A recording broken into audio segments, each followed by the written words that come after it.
Let's jump right back in. This is Qatsyr Harvest, episode 4. And we're going to backdrop just a little bit so that we keep our bearings going through the process. At the conclusion of our last program, we spoke of what Yahweh revealed to Moshe upon the death of his two sons, not Moshe's two sons, of Aaron's two sons, for having been presumptuous and claiming that they too could perform roles that Yahweh had assigned to others. The text reads, "Then Yahweh spoke to Moshe immediately after the death of Aaron's two sons, when they approached the presence of Yahweh and died." Had to be really careful here, folks, that if you are a beneficiary of the covenant, if you understand the five terms and conditions of the covenant, and you're active participating in it, and you have availed yourself of the Moed Mikra, have attended Yahweh's 7 feasts, and appreciate the merit of each, and understand how they contribute to your participation in the covenant. You know Yahweh's name, and you are a member of his family. Then you are prepared to enter God's presence. But if these things don't exist, if you're referring to God by an errant name, if you are have a tinge of self-serviceness as part of your agenda, where you're pursuing something apart from Yahweh's instructions, as were Aaron's sons, if you are acting out in a manner that deviates from those that Yahweh has chosen, then you're ill prepared to be in God's presence, and that means death if you try. You're literally incinerated. There's a reason that God went to all this trouble to perfect us and to prepare us to be with him. And when we negate those things, or we try to change them to serve our own agenda, really bad things happen. So therefore, Yahweh said to Moshe, "Speak to Aaron, your brother, so that he does not come at any time to the set apart place of the home through the curtain to the presence of the mercy seat." Ha-Kaporeth. He's not prepared for that at this point because, well, he's been a dunderhead almost all the way through the process. God continues, which provides the benefit of the relationship upon the ark. The mercy seat of the ark, exceedingly important for us to appreciate.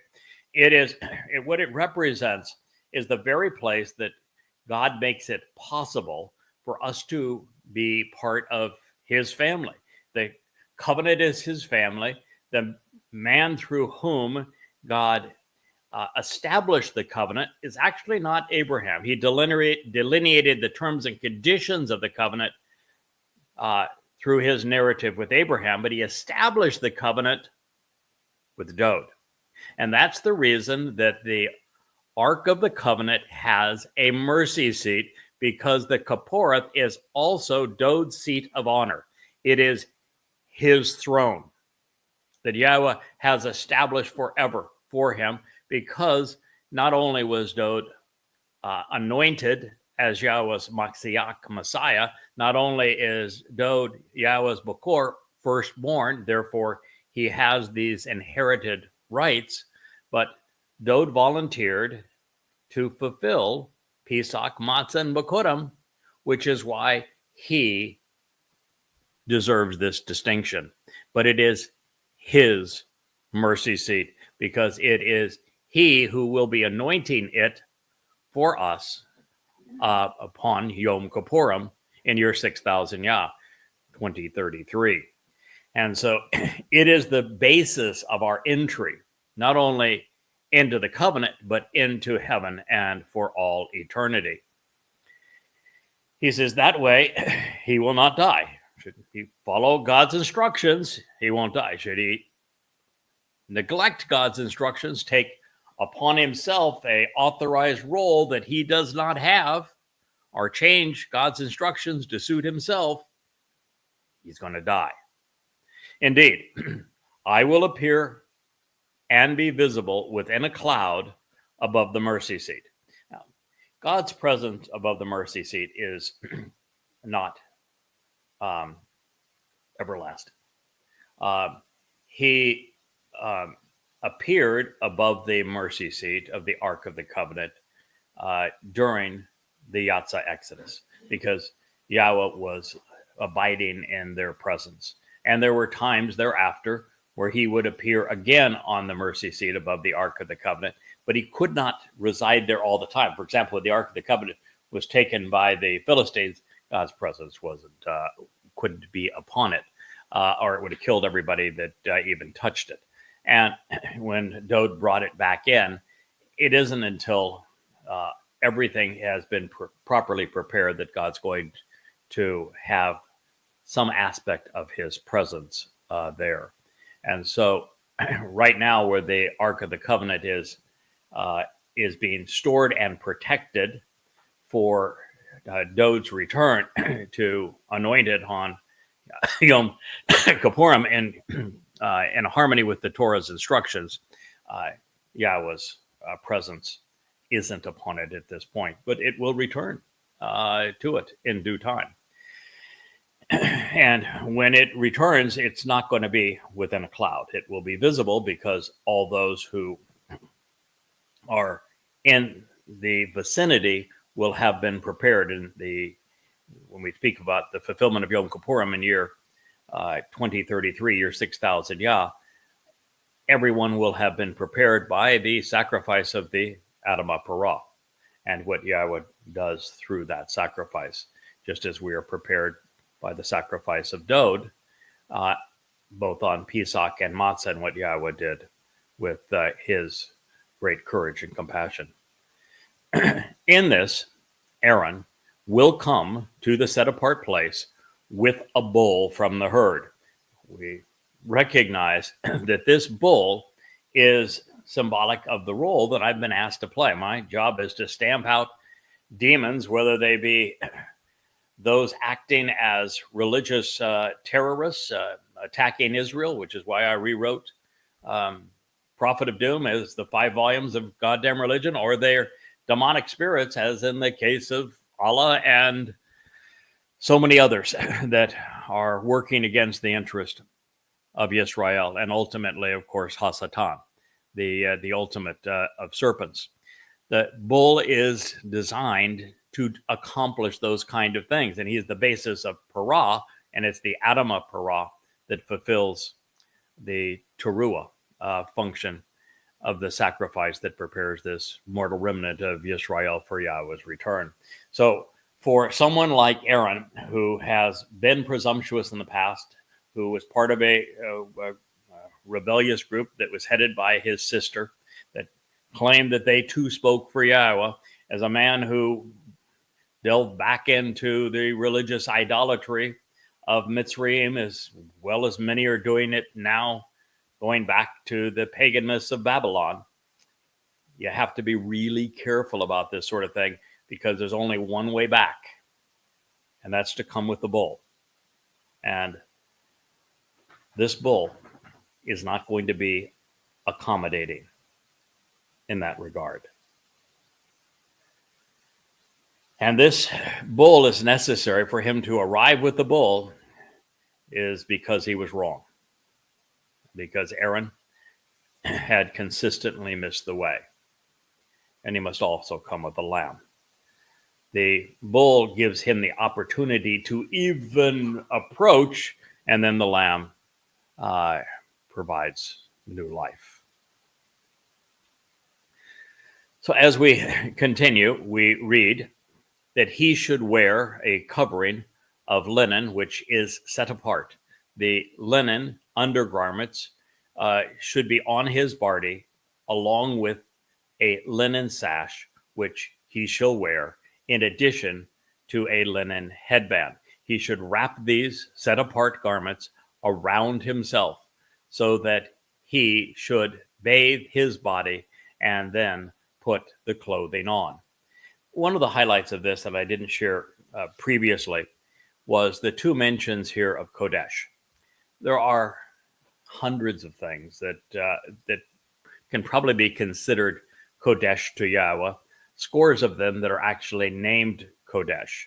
And, the Torah is Kodesh, the Spirit is Kodesh, the Israel is Kodesh, the covenant is Kodesh, Dod himself is Kodesh.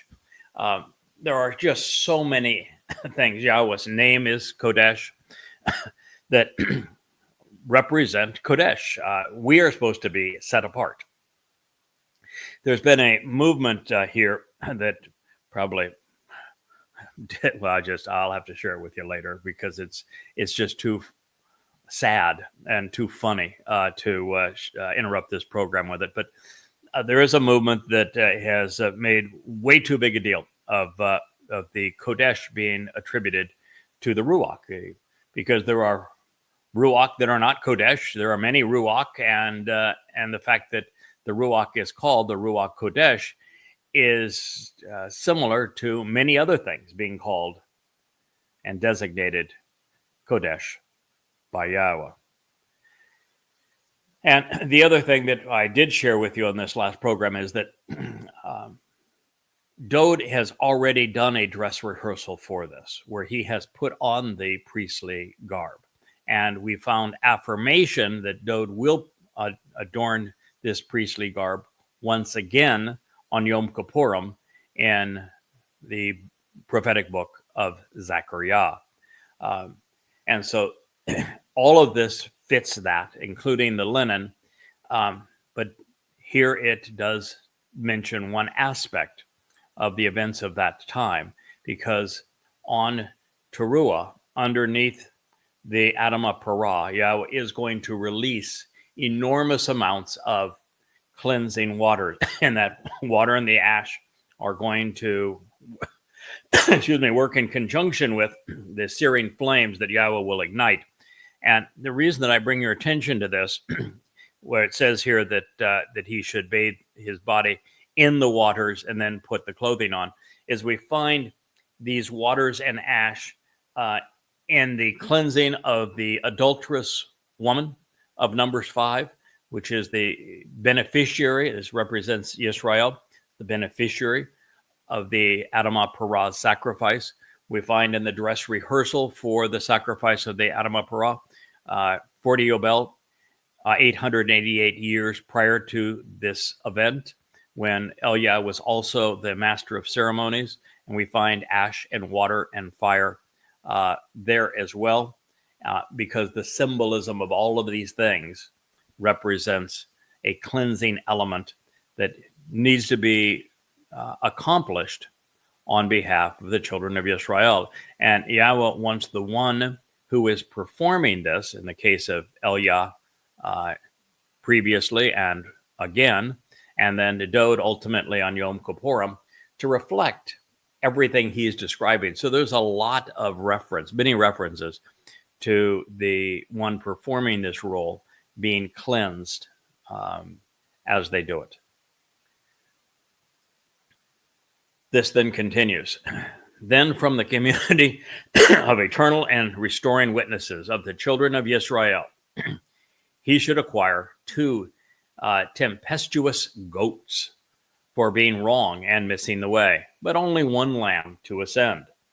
So the goats here represent 2 different things. They represent that stubborn nature. A goat is back to even the term here for goat, represents something that is shaggy and devilish and stubborn, even demonic. And there has been a very stubborn and devilish side to Israel as they have constantly turned to religion and away from Yahweh.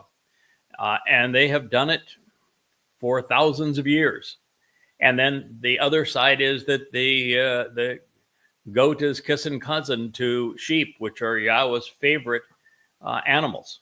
And And there is a particular goat, Elia, the man who was noted for wearing the shaggy coat of a goat during his life, that is going to be performing not only the ceremony for the Adama Parah on Teruah, but he will also participate in Yom Kippurim, as will the Adama Parah.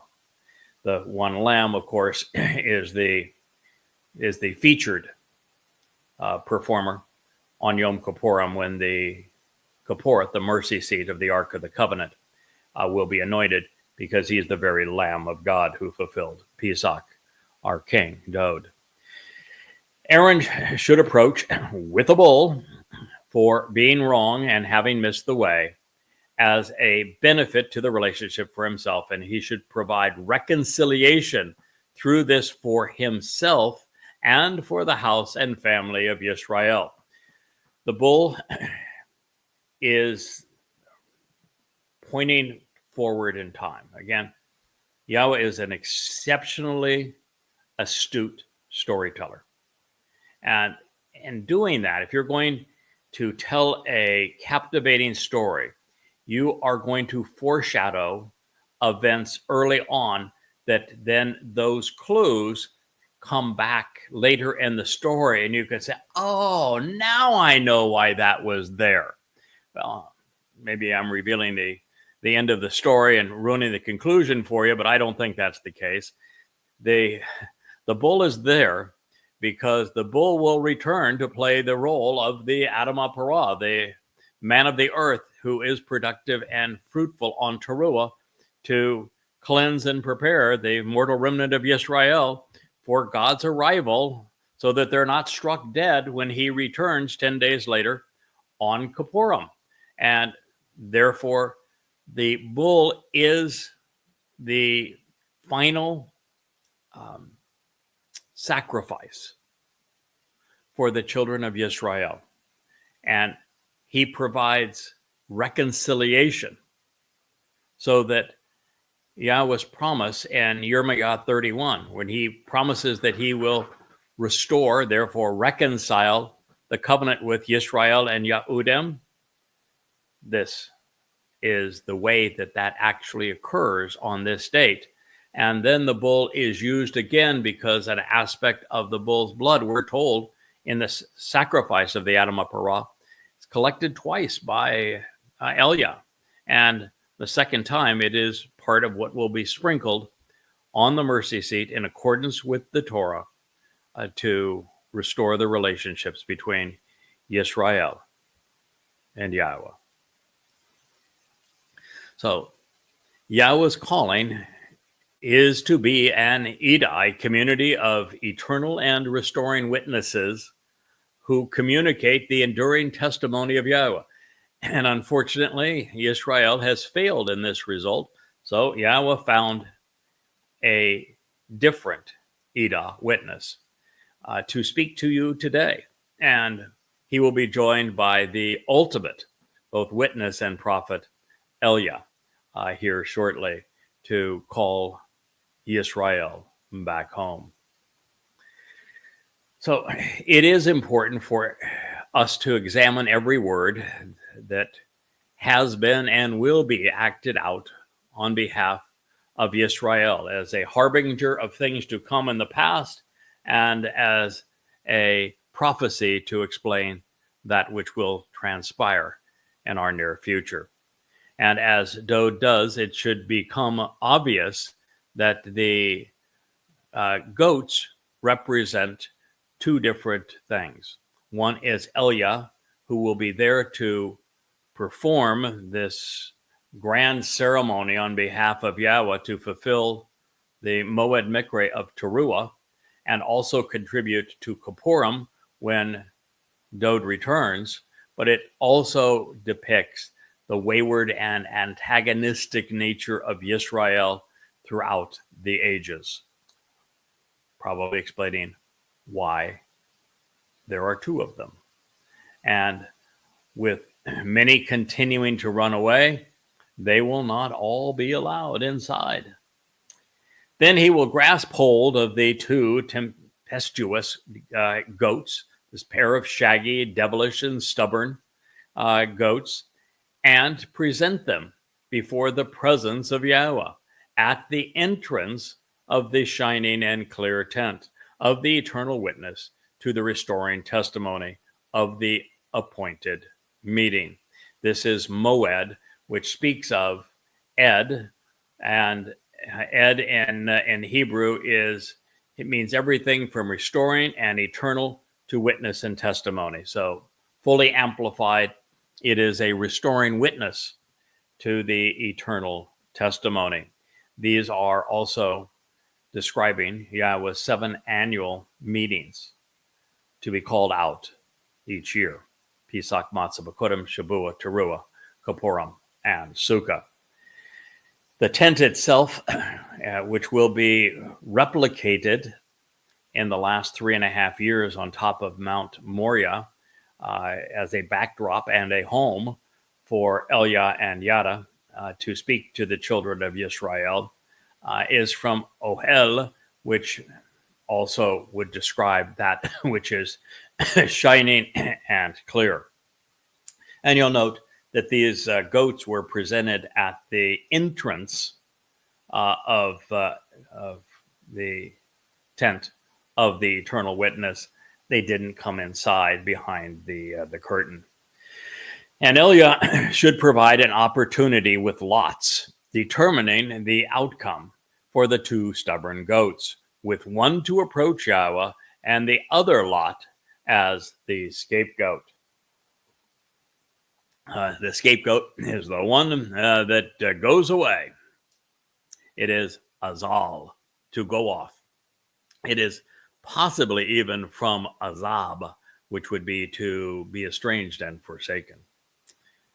Aaron, who is the alternative, should approach, Karab, come near, with the devilish goat, the Seir, which, for the benefit of the relationship, the lot ascended upon to approach Yahweh.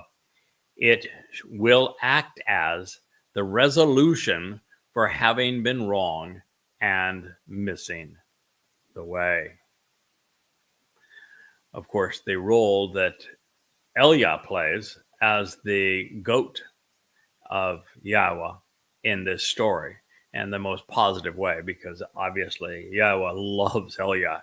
It's just not there's no one else like this, that Yahweh not only brought out of a very troubled world after he had accomplished his mission of rebuking the religious and political establishment of Israel, and an amazingly entertaining soliloquy, but that he's bringing back for the most important time in human history, this last hurrah to come to accept Yahweh by name and your Messiah, Dode. It says that the stubborn and devilish goats, which to show the way to get the most out of life, the lot ascended upon as the scapegoat, shall be presented alive before the presence of Yahweh to provide reconciliation with it, dispatched and sent away with it as the scapegoat to the place where the word is questioned. Perfect. No reason to take Eliah's life. He is performing this marvelous act. In fact, if you notice, there hasn't been any bloodletting thus far. This is all a symbolic act to explain how Yahweh is going about resolving this long-standing rift between the children of Israel and himself.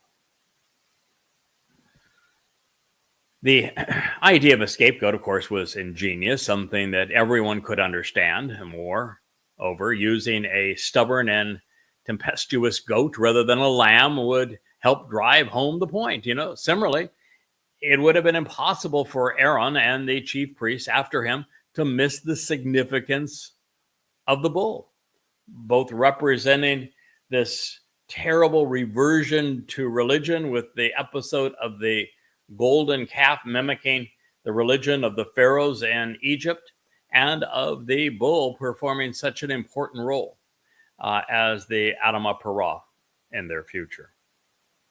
The bull literally providing reconciliation for the remnant of Israel. Aaron should approach with the bull for having been wrong and having missed the way for his benefit and for the purpose of reconciliation through this for himself and for the house and family. And he should prepare the bull to be consumed, the resolution for having been wrong for his benefit. Daggone it, the bull gets it in the end. Well, of course he has to. You know why the bull has to be sacrificed?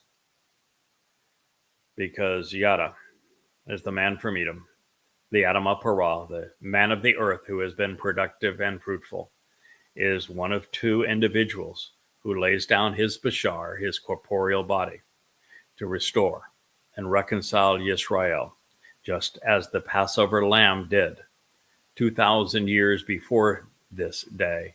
So will Yada as the Adamah Parah. And so the bull is sacrificed. And well, when I first read this in Yeshaya 17, Isaiah 17, it was the reaction just took my breath away. I think that it's one of maybe 2 or 3 times over the past 23 years that I needed a timeout. I recall after I read Yeshaya 17, as he goes through the Shabua harvest and the Teruah gleaning, and then speaks of those who are left behind, and the final resolution on Teruah with the Parah.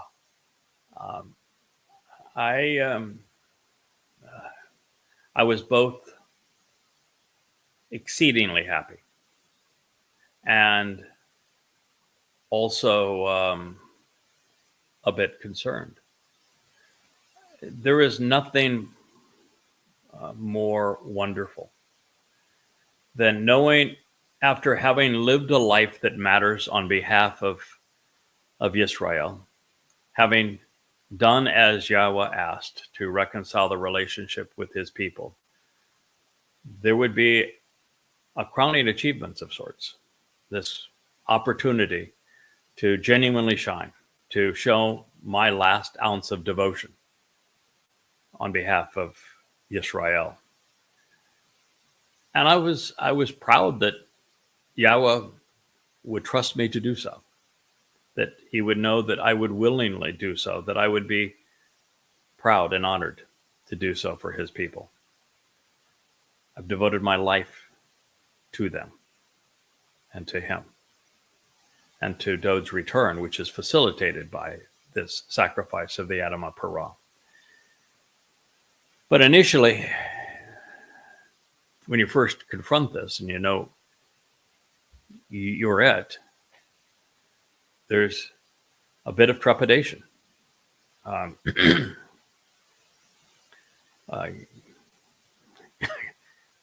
This puts the role I've been asked to play darn near on par with Dode. I mean, it's not there. I can say there's the difference between what I've been asked to do is like the sun and the moon relative to Dode, but yet the moon in this time of darkness is our primary source of light, and it's the closest thing we have here on Earth for a source of illumination during the nighttime anyway. And what God is saying is, you're number 2.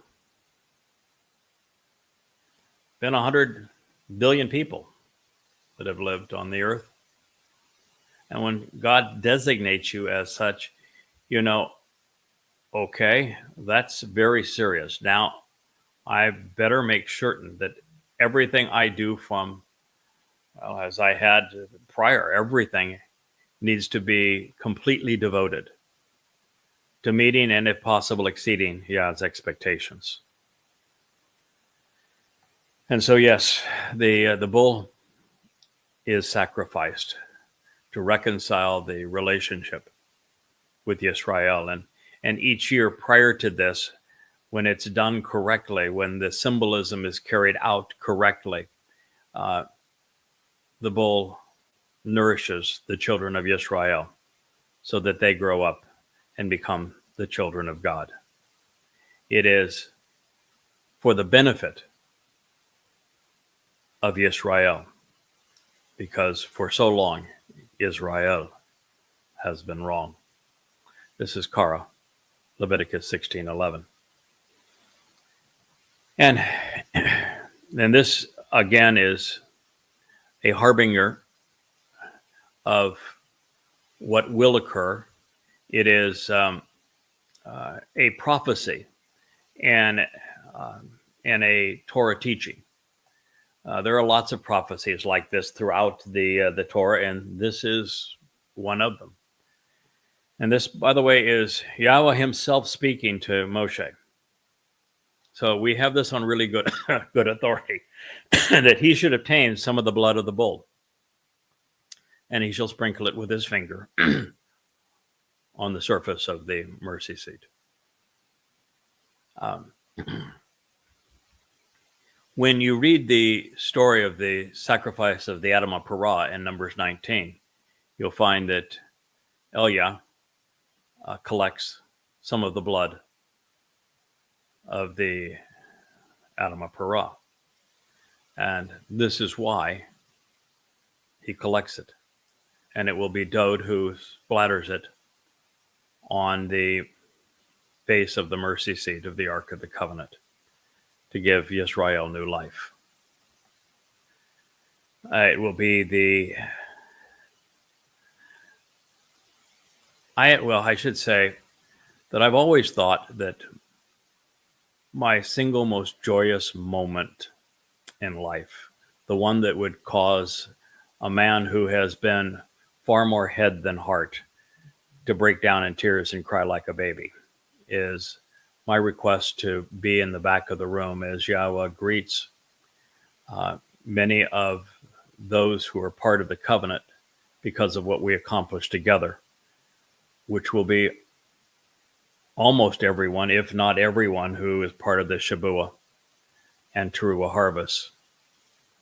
And just to see the joy on Yahweh's face as he greets a family member face to face for the first time, I thought would be the greatest reward ever. You don't want to say anything, you just want to share in the moment. But I don't think that is going to be the most amazing experience of eternity for me. I think that my nefesh being alongside Yahweh as I watch my king, Dode, anoint the mercy seat of the Ark of the Covenant with just a smattering of my blood, and recognize that all of those who are cheering, all of those who have gathered, all of those now basking in Yahweh's light, cleansed by the waters and the ash and the searing, soaring flames, are here largely because of what we did together, because of what Yahweh did with the sacrifice of the Adamah Parah. I just think that moment will be such that I'm glad I won't have legs, because they wouldn't work. So we read, and so Aaron is the alternative. He is the stand-in here for Dode when it really matters. And he will obtain some of the blood of the bull, and he will sprinkle it with his finger on the face of the mercy seat. When Yahweh told Dode that he wouldn't be building the house for Yahweh's name, after he had acquired the threshing floor on the top of Mount Moriah, after he had accumulated almost all the materials, after he and Yahweh had built this diorama of exactly what it was going to look like, and Yahweh explained every nook and cranny. You know why he told Dode that he wouldn't be building it?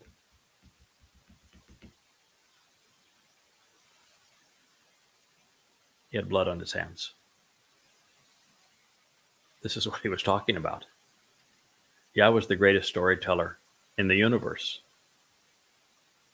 And so he had blood on his hands. And yes, it will be mine. The Kapporeth, the mercy seat, it's the place of atonement. It's from Kafar, which is the same verb that underlines Yom Kippurim. The mercy seat, and as HaKapporeth and Yom Kippurim are the same event. And this says on the eastern side, then toward the front of the mercy seat, he should sprinkle some of the blood with his finger 7 times. Yeah, I want you to know that the orientation here is important.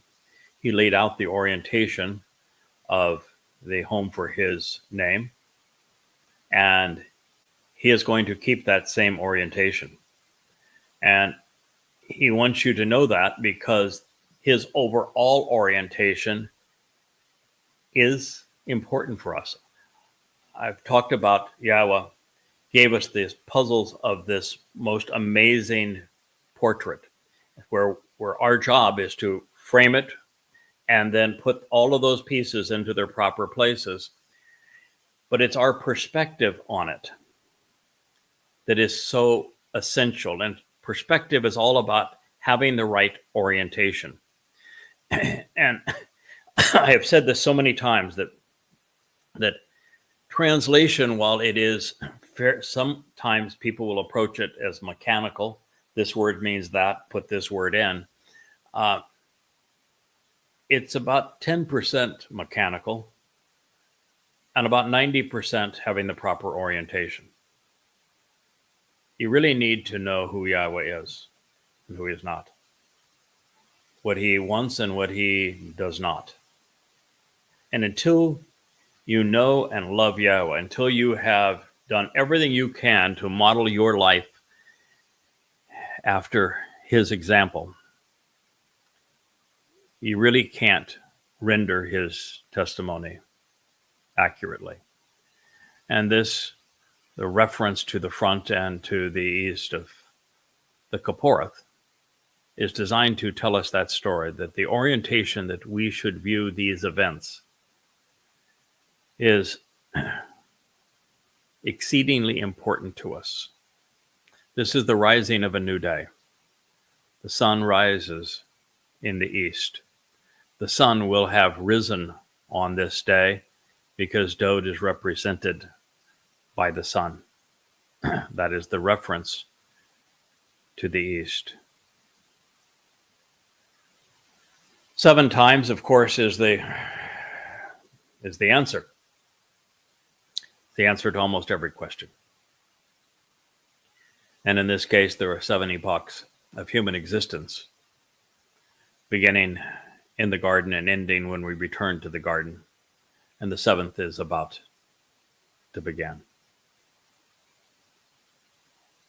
Next, he should prepare the goat to be consumed, to provide the means to resolve iniquity and pardon sin for going astray.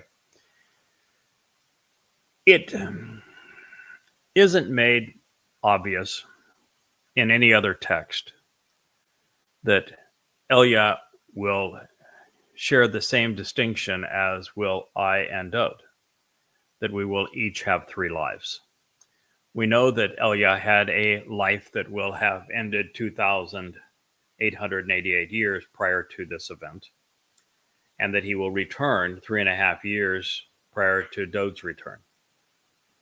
And we know that I've had a life that, by the way, is I've met the stone today, I'm officially today the same age that Dode was at the end of his first of 3 lives. Dode returned in his second life to fulfill Pisak Matzan Bakurim in year 4000 Yah, having his first life conclude 4 years prior to year 3000 Yah, and he would arrive 4 years prior to year 4000 Yah to prepare to be the Pisak El. And 40 Yobel after that time, Dode will return for his third life. That's why he was anointed 3 times. As for me, my life, as I know it here, will be concluded on the Shavua harvest.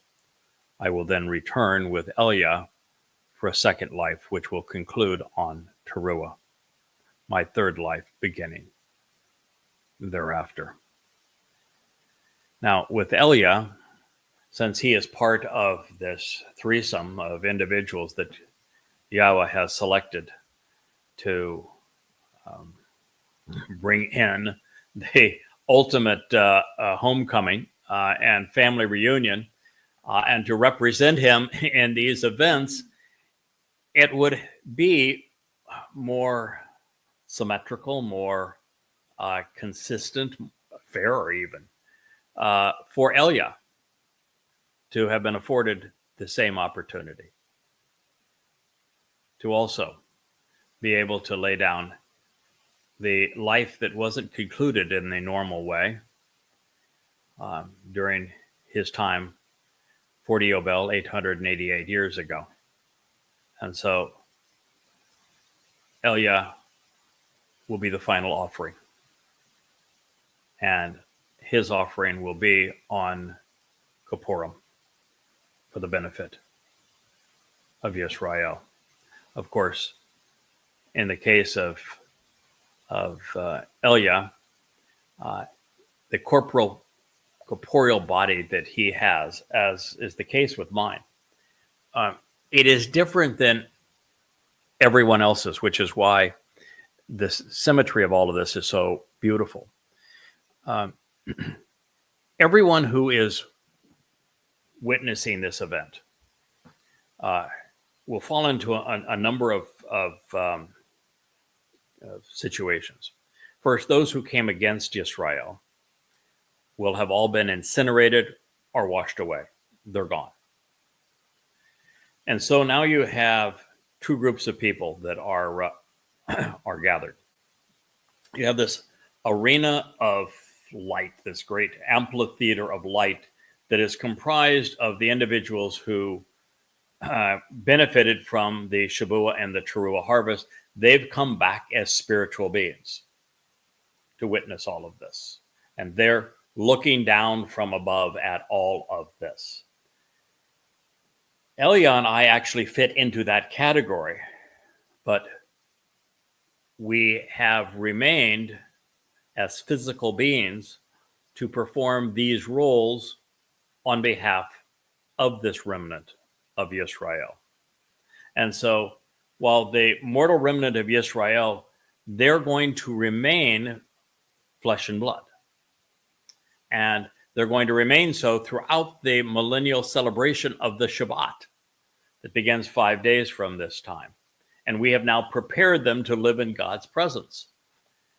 But neither Elia nor myself should be trapped in physical bodies. We have been released of them previously, and we need to be released of them again.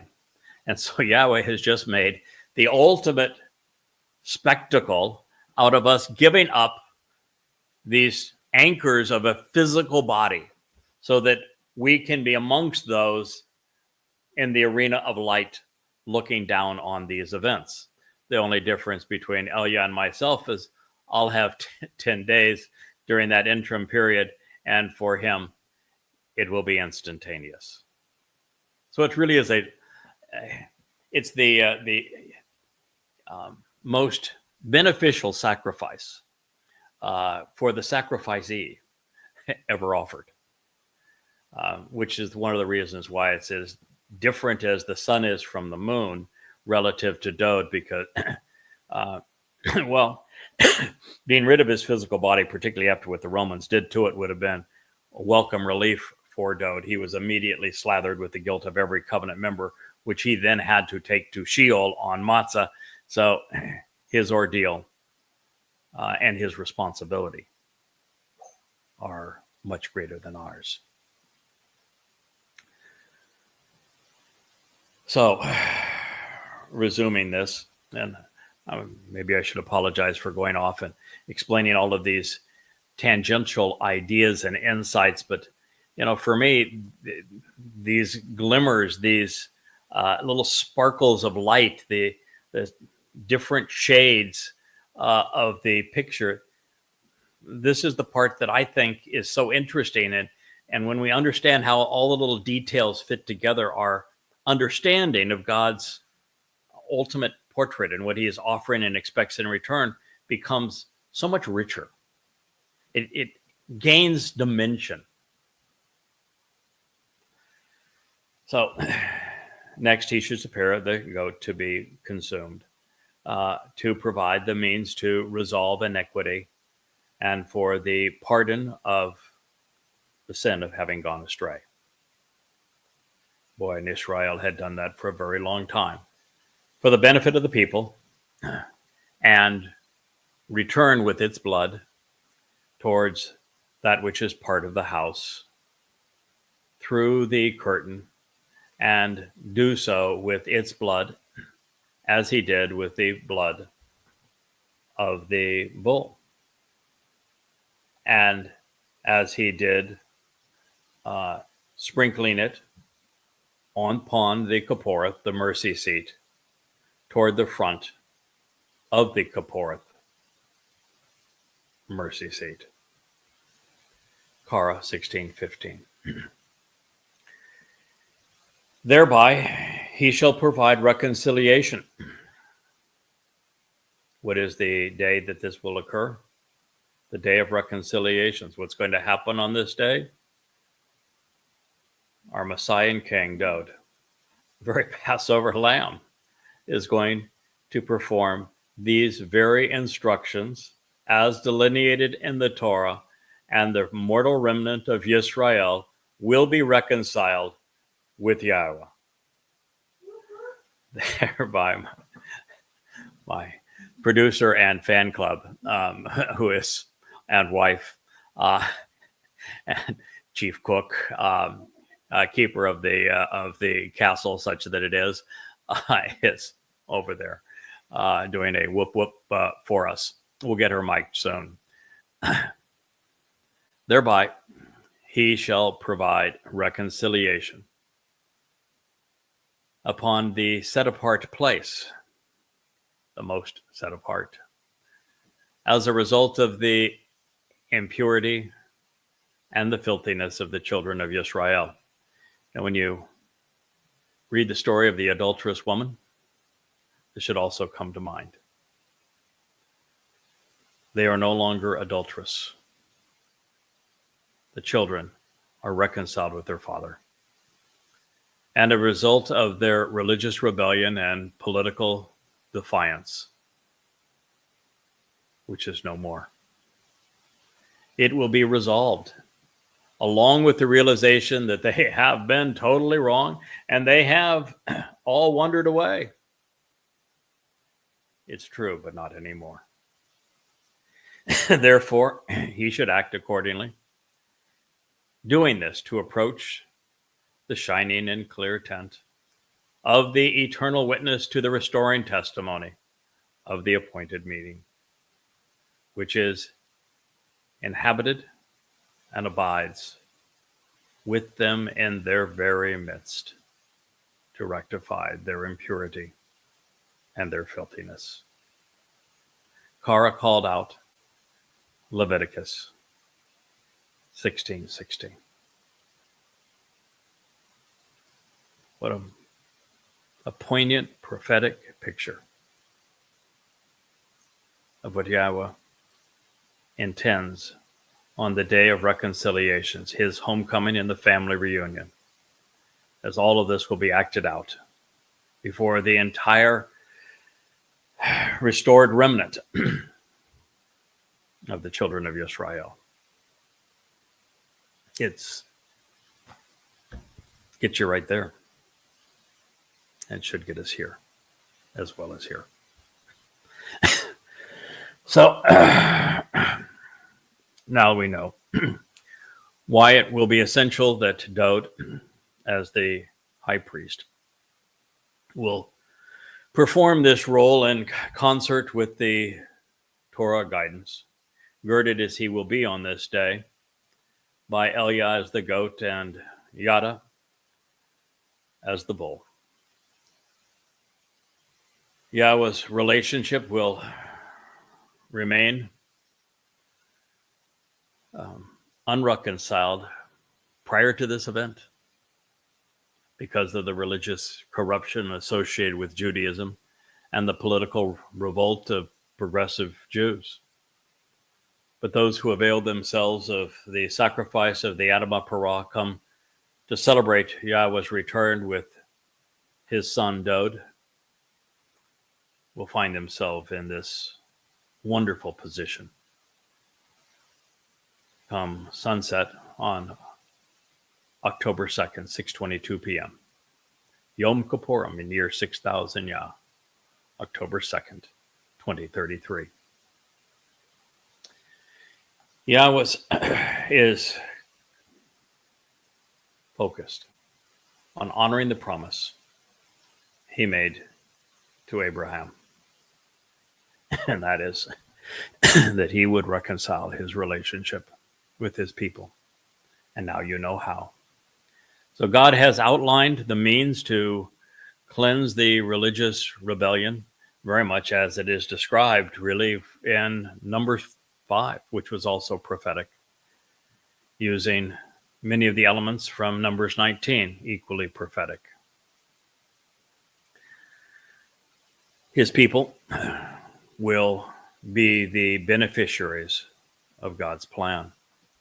With the symbolism of the blood of the par that is sprinkled once on the side of the Kipporeth and then 7 times on the face, so 8 times in all.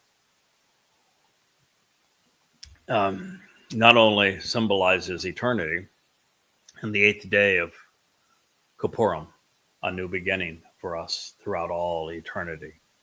As I've mentioned to you previously, it is why we are told that Dowd had blood on his hands. To provide full disclosure as we contemplate Yahweh's instructions regarding the upcoming Shavuot harvest, boy, we got a little far afield of it, but these stories are all interwoven together. There is a cognate of par, which represents a redeeming note. Para means to thrive, living a fruitful and abundant life. And this beneficial alternative begins to explain why ha-bakur, bakar, first thing in the morning, we are encouraged to be productive, contemplating the consequence of being part of this herd. Should this be what God intended, we would be wise to consider the available information and then respond appropriately to the opportunity, which is essential to being part of his family. We might also consider that with par bulls, the bad tremendously outweighs the good from a religious perspective, but the good tremendously outweighs the bad from a relationship perspective. Now, before we call an end to this program, I'm going to share these lines with you.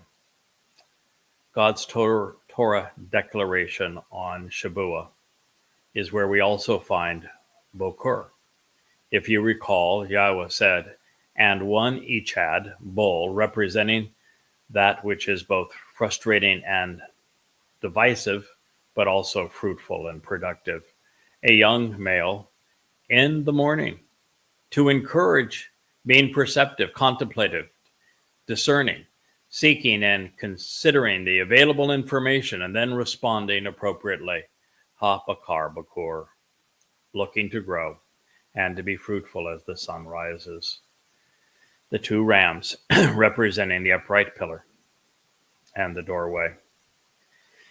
The same three consonants that vocalize bakur mean daybreak and rising sun.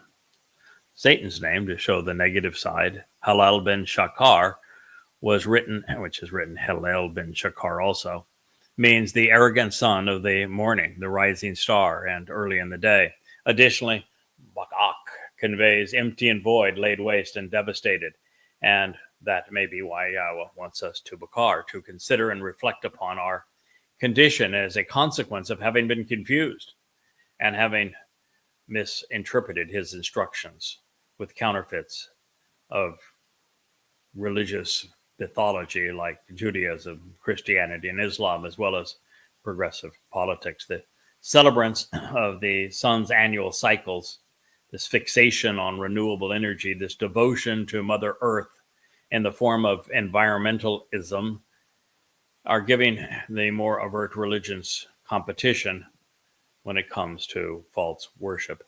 And as we also realize that it is the sacrifice of the Adamah Parah that occurs early in the morning as the sun rises, even to be eclipsed during this day on the southern end of the Temple Mount overlooking the city of Dode on the Shabbat of Teruah, which will be a September 24th in 2023.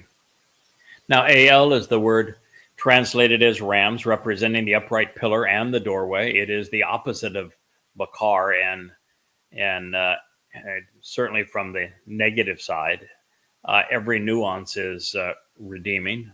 El is the ram Yahweh presented to Abraham and Yishak on Mount Moriah. El is the lamb who fulfilled Pesach, Passover, 40 Yobel thereafter on the same place in Mount Moriah. El is the upright pillar representing Yahweh's presence with the children of Israel during the Yatzah Exodus. El is Dode, leading us to God through the pages of his Torah. El is the shepherd as the leader of the flock. El is the upright pillar upon which the Zeroah, sacrificial lamb, was affixed on Passover. El represents the doorposts and the lintel where the blood of the lamb was smeared during the first Passover as a sign. And El is the doorway to heaven and to life, which was opened during Pesach by the Messiah and Son of God, David. Now, our Heavenly Father was not finished describing the intent and the means to the Shabua Qatsyr. I'm going to share this with you, and then we will conclude this, the fourth episode of the Yahweh blog on Qatsyr harvest. They will exist as the means to become acceptable and ascend to Yahweh. Their gift is poured out on their behalf by the feminine manifestation of the fiery light, a uniquely welcoming and pleasing spirit, reconciling the relationship to approach Yahweh. Kara called out, Leviticus 23:8. Some insights that we will pick up on our next show is that everything that Yahweh has described, the goats, the bull, and the lamb, that are part of the menu for Shabua, will work collectively to help us become more acceptable and ascend to Yahweh. And the sacrifices of the three, the lamb, the goat, and the bull, are gifts from God. They are poured out by the feminine manifestation of the fiery light, the Isha. The Isha means one of two things in Hebrew, depending on how it is transliterated, with its diacritical markings or just pronounced in Hebrew. Same exact letters spell light and female. So there is a feminine manifestation, if you will, of the fiery light, or you could just say is poured out on their behalf by this light. And it will be uniquely welcoming and pleasing, reconciling the relationship, because that is what most has to happen for Israel to return to Yahweh, because it is all designed for God's people, Yisrael and Yehuda, to come home. I thank you for listening. Thank you for inviting me into your home. I am Craig Wynn, and this has been the Yahweh Blog.